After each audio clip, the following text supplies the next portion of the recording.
across the barren plains, a preacher without a church, a man without a home. Behind him, storms gathered, but the darkest storm was the one inside his soul. On the edge of the frontier, a widow waited in silence, her shawl pulled tight, her heart armored by grief. When the stranger knocked upon her door, she saw not salvation, but another burden. The plains lay bare beneath a bruised sky, the horizon stained in shades of rust and gray. Late autumn winds dragged their claws through the brittle grass, carrying the scent of dust and far-off rain. A solitary rider moved slowly along the wagon track, his shoulders hunched against the cold. His horse, a bay with a dull coat and weary gait, carried the weight of man and silence alike. Reverend Nathaniel Hale had once cut a finer figure. He had ridden into towns with a Bible tucked beneath his arm, his voice ringing with conviction across clapboard churches. But now his coat was worn, the collar frayed, and the leather satchel at his side sagged with more weight of memory than scripture.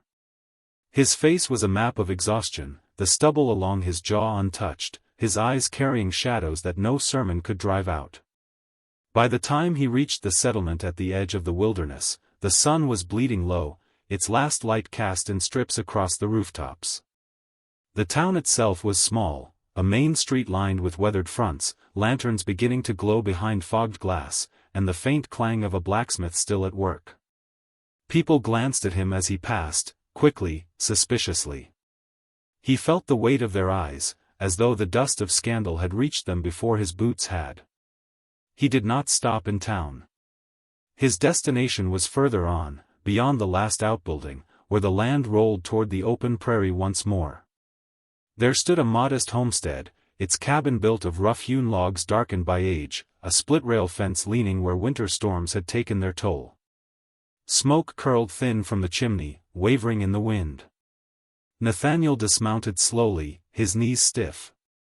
He tied his horse to the post and stood for a long moment, listening to the quiet creak of the place. He thought he might turn back. But there was nowhere else to go.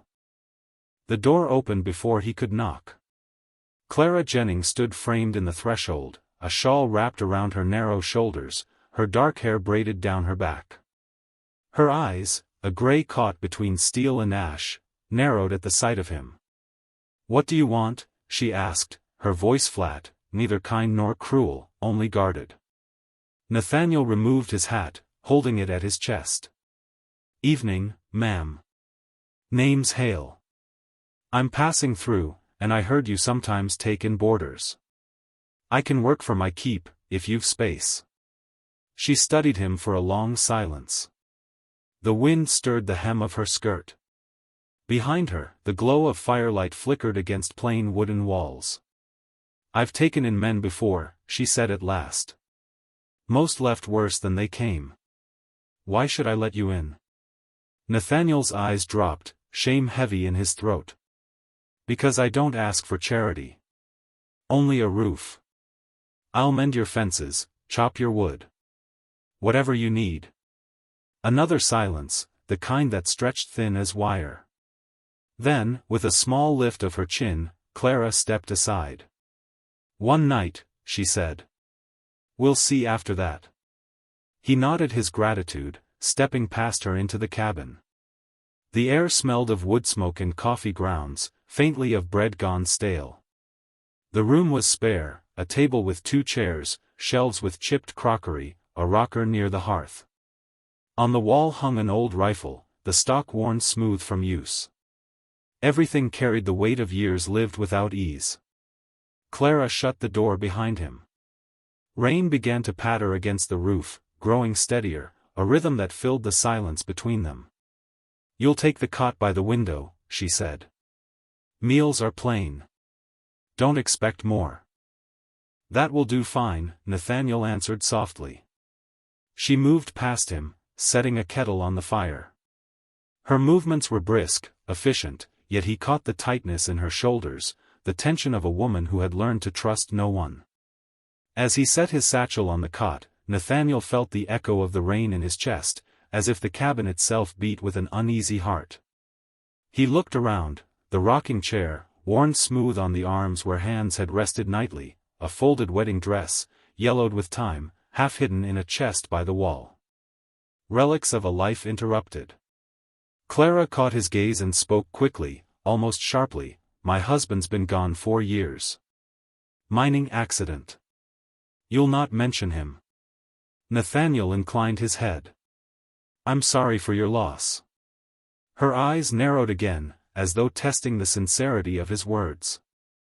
At length she poured 2 cups of coffee and set one before him at the table. They sat opposite, the fire casting wavering light across their faces.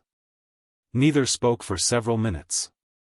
The only sound was the rain, steady as a heartbeat, and the faint hiss of the kettle cooling. Nathaniel cradled the cup between his scarred hands, the warmth sinking into his bones. He had thought himself numb, but in the presence of this quiet woman and her guarded strength, something long dormant stirred. Clara studied him in turn. She noticed the tremor in his fingers, the tired weight in his eyes. She wondered what sin or sorrow had driven him to her door. She would not ask, not yet. Outside, the storm gathered strength. Inside, 2 souls, each marked by abandonment and grief, shared the silence of strangers who had recognized, if only faintly, the same wound in one another. And though no word passed between them, something unspoken settled in the room, not trust, not yet, but the faintest spark of it. Morning came with a pale light that crept across the prairie, cold and unhurried. Frost clung to the grass outside the Jennings cabin, glimmering faintly before the sun began to burn it away. Nathaniel rose before the rooster's call, shrugging into his worn coat and stepping out into the crisp air. The breath from his lips clouded before him. He moved with quiet purpose, as though the rhythm of labor could anchor him to the present. He hauled water from the well, the rope stiff with cold. He fed the chickens, scattering grain from a tin pail. When the mule brayed, restless, he moved to soothe it, his voice low, calm, a preacher's cadence still lingering in the softness of his tone. Clara watched from the porch, her shawl drawn tight around her shoulders. She did not announce her presence, only studied him as the sun lifted. What she noticed first were his hands, scarred, as though fire had kissed them long ago. The skin was ridged and pale in places, the memory of pain carved into flesh. She wondered if those hands had once held a Bible with conviction, if they had baptized, blessed, and offered bread, before the scars marked them with another story. He bent over a broken plow by the fence line, kneeling in the dirt, his fingers working with care as he adjusted the iron blade and tightened the bolts with an old wrench. Clara tilted her head slightly. There was humility in the sight, a man who had once spoken lofty words to crowds, now content to kneel in mud and mend what was broken. When the work paused, he wiped sweat from his brow with his sleeve. His gaze lifted briefly toward the porch. Their eyes met, just for a flicker, before he turned back to the plow. Clara felt a stirring she had not expected, not attraction, not yet, but an ache of recognition. This was a man carrying something heavy, just as she did. By evening, the day's labor had filled the woodpile higher than it had stood in weeks. Nathaniel's shoulders ached, his muscles weary, but he welcomed the exhaustion. Labor was a prayer of its own, a silence that kept memory at bay. At supper, they sat across from one another at the rough-hewn table. The stew Clara had prepared simmered faintly, its scent filling the cabin. They ate in silence for a time, the only sounds the scrape of spoons and the crackle of the fire. Nathaniel was the first to break it. His voice was quiet, almost reverent. "Your husband, he built this place." Clara's spoon slowed. She set it down carefully, her face unreadable. "He built what he could. The rest was left to me." "I'm sorry," Nathaniel said. His words were simple, but heavy with sincerity. Clara looked at him a long moment, then shook her head. "Don't be. Sorry does not bring a man back from the earth." Silence stretched again. Nathaniel lowered his gaze, the shadows of firelight flickering across his scarred hands where they rested on the table. He felt her eyes on him, and after a pause, she asked, "And you? You said once you were a preacher." What drove you from the pulpit? His breath caught. The question struck like a sudden gust of wind through a brittle doorframe. He straightened, then stiffened, his hands curling slightly as though to protect themselves. He stopped, swallowing hard. His voice thinned. I lost my way. Clara studied him, the shawl about her shoulders drawn tight. She did not push, but the silence between them was heavy, expectant. Nathaniel's mind began to turn against his will, unspooling memories he had tried to bury. He saw a small church, whitewashed, its bell cracked but still ringing on Sundays. He saw pews filled with worn faces, weary settlers hungry for words of hope. And he saw her, a woman younger than Clara, fragile in her need, her eyes damp with desperation. She had come to him after service, her voice trembling, her fingers clutched at her skirt. Please, don't lift my skirt, she had whispered, a plea for dignity, for protection. But he had. His weakness had overpowered his calling, and in that moment, something holy inside him collapsed. The memory burned him still. The shame of it pressed on his chest like a stone. He had preached of righteousness and restraint, yet when tested, he had failed. The whispers had begun, then the scandal. His church dissolved around him, his faith hollowed out, leaving only the echo of what he had once believed. Back at the table, Nathaniel's spoon lay untouched. He could not look at Clara. He stared into the fire instead, its flames leaping higher, consuming the wood as guilt consumed him. Clara did not know the details, but she saw the tightening of his jaw, the shadow in his eyes. She recognized it, the mark of someone bound to a past that never released its hold. You carry something, she said quietly. As I do. Nathaniel's throat ached with unspoken confession. He longed to tell her, yet feared the recoil of her gaze, the judgment in her silence. So he only nodded, barely, and whispered, yes. The wind pressed against the shutters, and the rain began again, soft at first, then steadier. The sound filled the cabin with its rhythm. Two souls sat in its shelter, each haunted by losses neither could yet share. Clara rose and gathered the bowls, her movements careful, deliberate. She did not pry further. She did not ask for the name of his sin. Instead, she let the silence hold. That, too, was a kind of mercy. When Nathaniel lay down on the cot that night, the storm outside whispered against the roof, the same refrain as the memory that would not leave him. Please, don't lift my skirt. And in the dark, he covered his face with his scarred hands, as though to hide from the God he no longer trusted to forgive him. The storm announced itself in whispers first, a low moan of wind over the prairie grass, the faint drift of gray clouds smudging the horizon. By afternoon, the light was gone from the sky, buried beneath a ceiling of iron. The first flakes fell in silence, thin and scattered, before the wind swept down like a lash. Snow turned fierce, stinging the air, cloaking the earth in white. Nathaniel returned from chopping wood with his coat stiff with frost. His horse stamped uneasily in the lean-to, steam rising from its flanks. He patted the animal's neck, murmuring reassurance before shutting the door against the storm.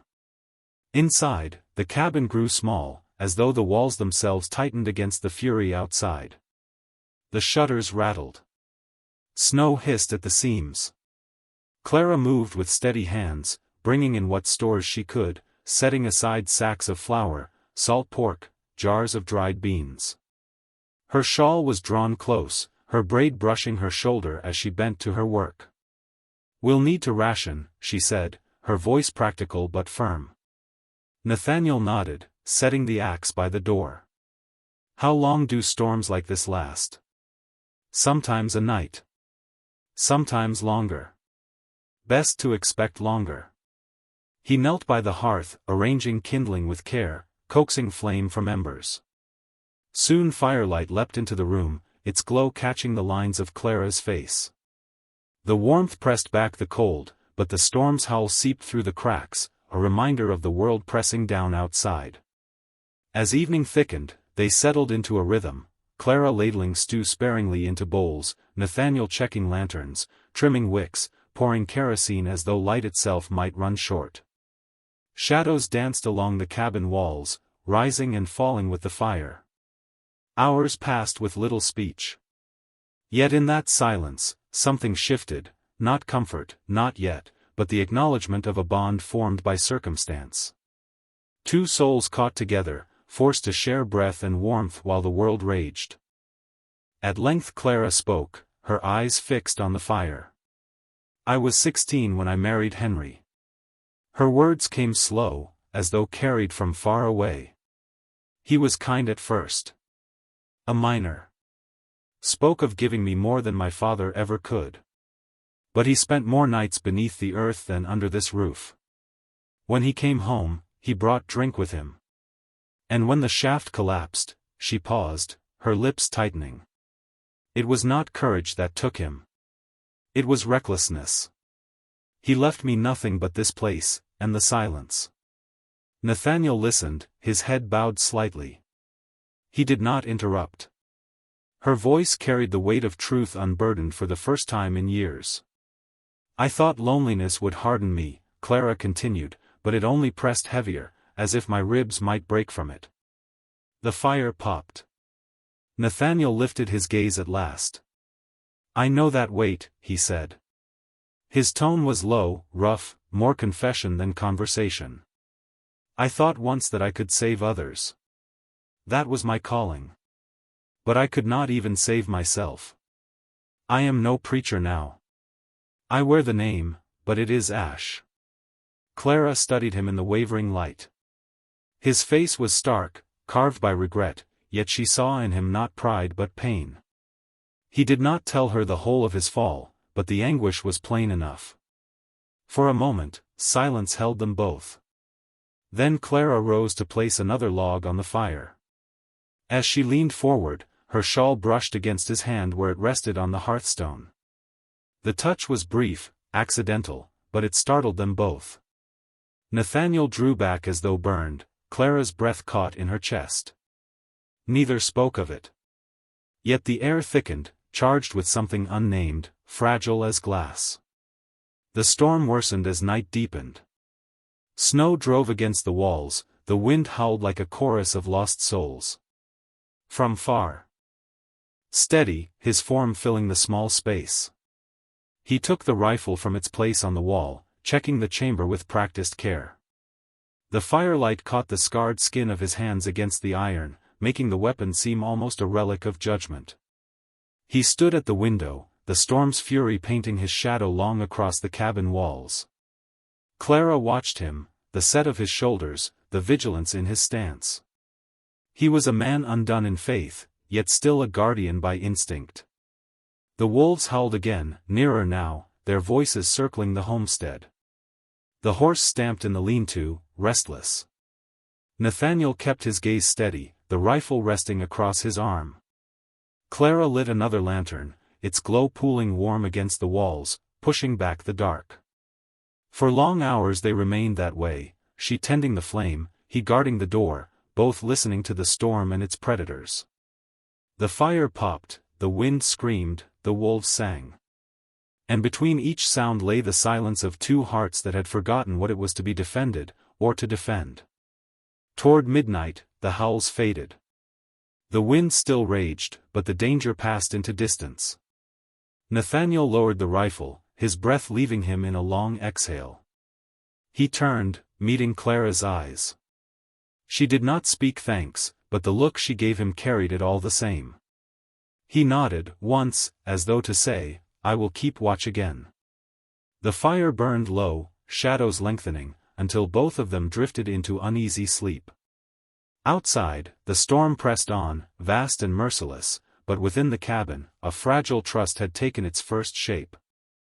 The snow began to recede in slow surrender, shrinking from the edges of fence posts and wagon ruts, revealing the brown, sodden earth beneath.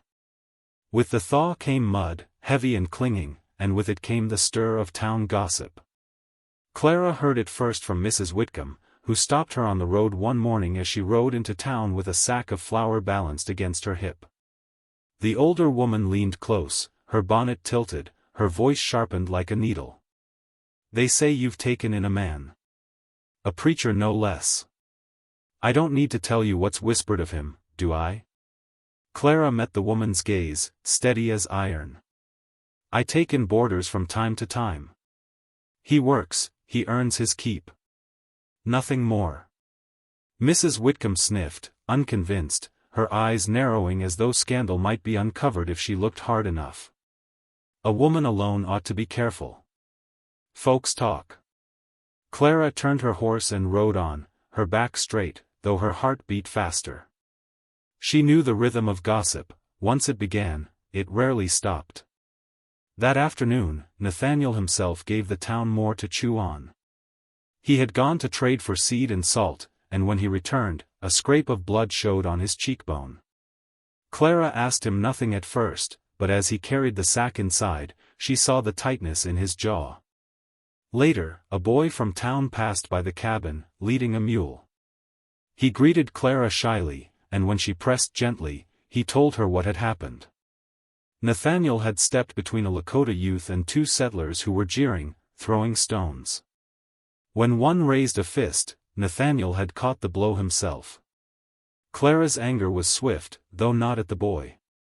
When Nathaniel came back from the barn, she faced him in the doorway, shawl gathered close. You brought their eyes straight to my door, she said, her voice low but sharp. You think to play the hero, and it's my name they'll drag through the mud. Nathaniel bowed his head. He was a child. I could not. You could have walked away, she cut in. Her chest heaved with the force of her words. I live with enough shadows without you bringing more. For a moment, he was silent, the fire crackling between them. Then, softly, he said, You are right. It was not defiance, nor shame, but a simple truth spoken with weight. Clara turned away, though something inside her shifted, against her will, at the humility in his tone. The days that followed were taught with quiet.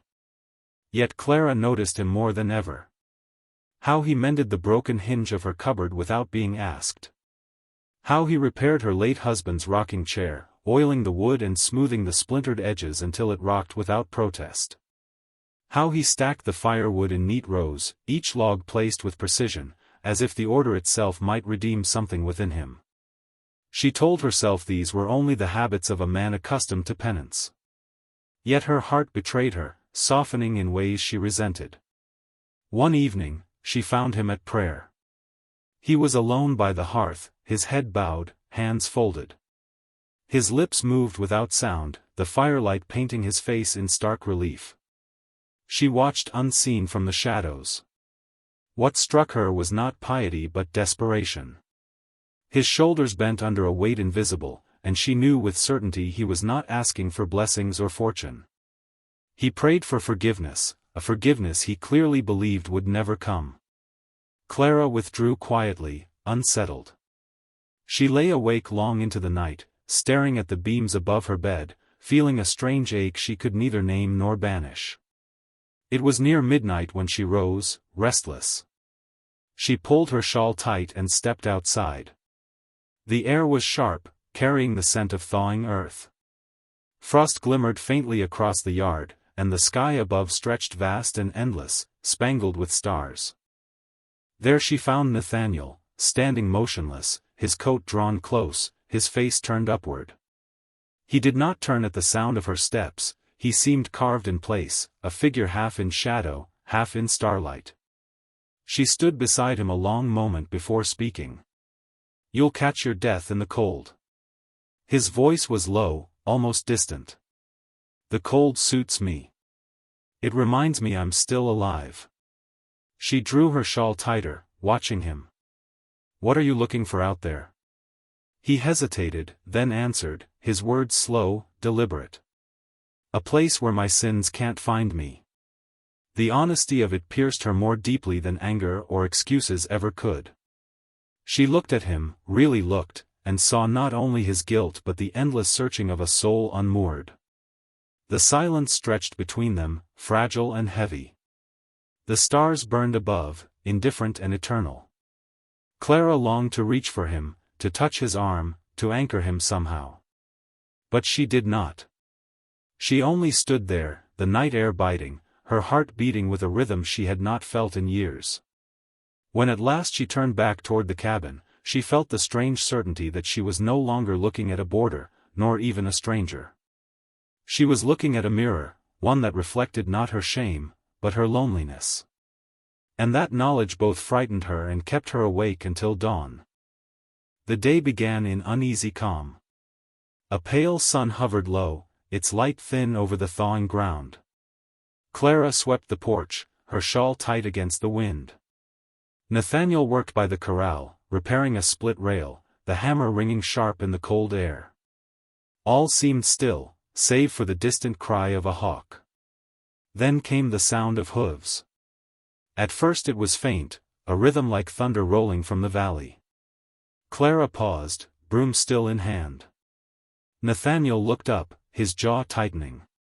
The rhythm grew louder, closer, until 5 riders crested the hill, their silhouettes dark against the sky. Outlaws. She knew it at once. Their coats hung long, dust-stained, rifles slung across their backs. The one in front wore a red scarf around his neck, his grin already mocking as they drew near the homestead. "Well, what have we here?" he called, voice cutting through the wind. "The widow Jennings, still keeping house. And look, she's found herself a preacher to warm the bench." The men laughed, cruel and coarse. Clara's grip tightened on the broom, though her heart raced. Nathaniel stepped forward, placing himself between her and the riders, his face grave. "You'll have no welcome here," he said. His voice carried the weight of a man who had spoken to crowds, though it trembled faintly at the edges. The leader tilted his head. "We're not asking for welcome, preacher. Just shelter. A meal. A little something to ease the road." His eyes glinted with malice. "Or maybe we'll just take it." Nathaniel's hand hovered near the rifle leaning against the porch post. Clara's breath caught. The standoff stretched, brittle as glass. Snow crunched under boots as 2 of the riders dismounted, their hands resting on pistols. In that instant, Clara reached out, her fingers gripping Nathaniel's arm. The gesture was wordless, yet it steadied him, anchored him. He felt her strength flow through that touch, fragile but fierce. The leader sneered. "What's it to be, preacher? Gonna bless us with a sermon? Or do you still know how to sin better than you pray?" The words cut deep, but Nathaniel did not flinch. He lifted the rifle, his scarred hands steady now. "This home is not yours," he said. "And you will leave it." For a breathless moment, all was still, the wind, the riders, the earth itself holding its breath. Then a shot cracked the air. One of the outlaws staggered, clutching his arm, blood dark against his coat. The others cursed, wheeling their horses back. Another shot rang out, splintering wood from the fence. Nathaniel stood firm, the rifle braced against his shoulder. Clara clung to his arm, her shawl whipping in the wind. At last, the leader spat into the snow. "This ain't over, preacher. Widow. We'll be back." With a harsh tug of reins, he turned his horse, and the riders thundered off, vanishing into the valley. Silence returned, broken only by the ragged sound of Nathaniel's breathing. His hands shook now that the danger had passed. Clara released his arm slowly, her own fingers trembling. Inside, Nathaniel slumped into the rocker, his shoulder bleeding where a bullet had grazed him. Clara fetched a basin of water, her hands unsteady as she tore strips from an old cloth. "Hold still," she murmured, though her own voice shook. She dabbed at the wound, cleaning away the blood. The smell of iron and smoke hung in the room, mingling with the wood fire's heat. Her fingers brushed his skin, and the nearness struck her with unexpected force. She felt the warmth of him beneath the coat, the steady thrum of his heartbeat. Nathaniel closed his eyes, every nerve alive with the danger just past, and with the quiet fire burning now between them. Neither spoke of it. Yet the silence was charged, heavy with things unsaid. Clara's hands trembled, not from fear but from something perilously close to longing. At length, Nathaniel's voice broke the quiet. Low, raw, it carried the weight of confession. You should know, why I am no preacher. Clara paused, her hands stilling against his shoulder.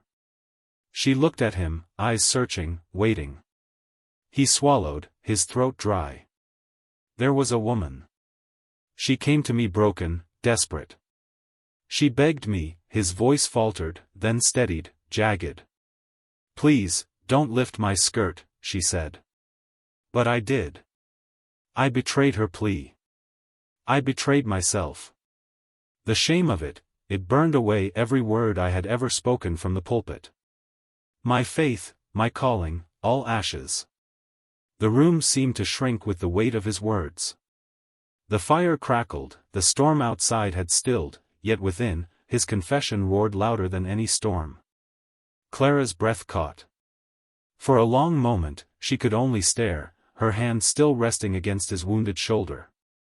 Then, softly, she whispered, You are not the only one who has fallen. Her words were not judgment, but recognition. In her voice was the echo of her own regrets, her own sins unspoken. Nathaniel lifted his gaze, and for the first time, he saw not disgust in her eyes, but something far deeper, a sorrow that matched his own.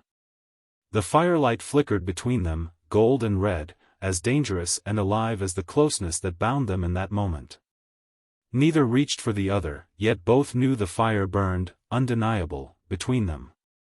And though the world outside lay cold and hostile, within that small cabin, shame began to soften, not absolved, not forgotten, but lessened, shared between two souls who had carried their burdens too long alone. The snow had begun to melt, though winter still lingered in patches of ice along the fence-line. Clara stood on the porch, shawl drawn tight, her gaze set toward the ridge. Nathaniel was splitting wood near the barn, his coat stripped down to his shirt, when the faint rumble of hooves drifted once again across the valley. Her breath caught. Nathaniel paused mid-swing, the axe frozen above the block. They both knew the sound, the rhythm too many to be chance travelers. The outlaws had returned. This time, more of them. 10 riders came over the rise, their figures dark against the pale horizon. The leader's red scarf whipped in the wind as he raised his rifle in salute, a grin twisting his face. We told you we'd be back, preacher. No sermons this time, just reckonin'. Clara's heart thudded in her chest, but when she glanced at Nathaniel, she found no retreat in his eyes. Only resolve, carved hard as stone. He carried the rifle to the porch, loaded with steady hands. Stay inside, he said. But Clara shook her head. This is my home. I will not hide. Something fierce flickered between them, not defiance, but shared courage. She stood at his side as the riders circled closer, snow churning beneath hooves. The standoff stretched taut. The leader spurred his horse forward, calling out insults, demanding supplies, mocking Nathaniel's disgrace. But Nathaniel did not flinch. His voice, low and sure, rang across the yard. You'll take nothing here. The rifles lifted. Clara's fingers brushed the porch rail, knuckles white, but her eyes never left Nathaniel's back. The first shot cracked the stillness. Wood splintered from the post. Nathaniel fired back, the report echoing across the valley. One rider fell, clutching his side. Chaos erupted, horses rearing, shouts filling the air. Nathaniel moved with grim purpose, every motion deliberate. Clara handed him fresh cartridges, her hands trembling but quick. The outlaws pressed harder, gunfire rattling, until the sound of another cry split the fray. From the tree line beyond the pasture came figures running, townsfolk with rifles, faces grim with resolve. And with them, the Lakota boy Nathaniel had once defended, his family beside him, bows drawn, voices raised. The outlaws, caught between crossfire, faltered. Shots rang from the ridge, arrows thudded into the snow at the riders' feet. The tide turned. The men cursed, wheeled their horses, and fled across the open plain, their leader's red scarf vanishing into the distance. Silence fell once more, broken only by the rasp of Nathaniel's breath and the creak of Clara's rocking chair as it shuddered from a stray bullet. Neighbors lowered their rifles. The Lakota family stood tall, their presence a quiet statement that some divides could bend when survival demanded.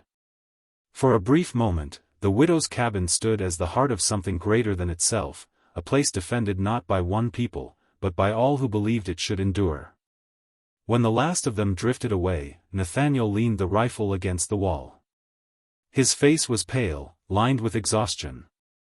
Clara touched his arm. For a heartbeat he let her steady him, then stepped back, eyes troubled. That evening, as the fire burned low, he packed his few belongings into a worn satchel. Clara watched, her shawl wrapped close. "You mean to leave," she said quietly. "I've brought nothing but danger to your door," he answered. "Your neighbors whisper, the riders came because of me. You deserve peace." Her eyes softened, though her voice carried steel. "Do you think peace is found in running? My husband died in a mine while I sat here waiting for him to come home. Peace never came. Only silence." Nathaniel's hand stilled on the satchel's strap. He did not look up. She stepped closer, the firelight catching the loose strands of her braid. "Faith is not lost in a single moment, Nathaniel. Nor is love impossible after grief. You think yourself ruined, but I see a man who stood his ground when others would have fled." Slowly, he lifted his gaze. Her shawl shifted with the draft, her braid loose in the wind from the cracked window. In her presence, he saw no absolution spoken, no sermon preached, only the steady truth of a woman who had endured as he had endured. "Clara," his voice caught, ragged. But she only shook her head, gently. "Stay or go as you will. But know this, your sins do not outweigh your worth." The words pierced deeper than any bullet. For a long while, he stood silent, the weight of them pressing into his chest. Then, with a slow breath, he let the satchel fall back to the floor. The next morning, they saddled 2 horses. The air was crisp, the plain stretching endless beneath a pale sky. Clara adjusted her shawl, Nathaniel checked the cinch. Neither spoke much, but as they mounted, their movements were in quiet harmony. They rode side by side down the narrow track toward town. Behind them, the widow's cabin stood scarred but unbroken, smoke curling from its chimney. Before them lay the wide horizon, uncertain, unfinished, but open. They were not redeemed, not whole. But they rode forward with dignity restored, with the faint promise of healing, with the fragile, flickering possibility of love. And for the first time in years, Nathaniel lifted his eyes not to the heavens, but to the world before him, vast, untamed, and waiting.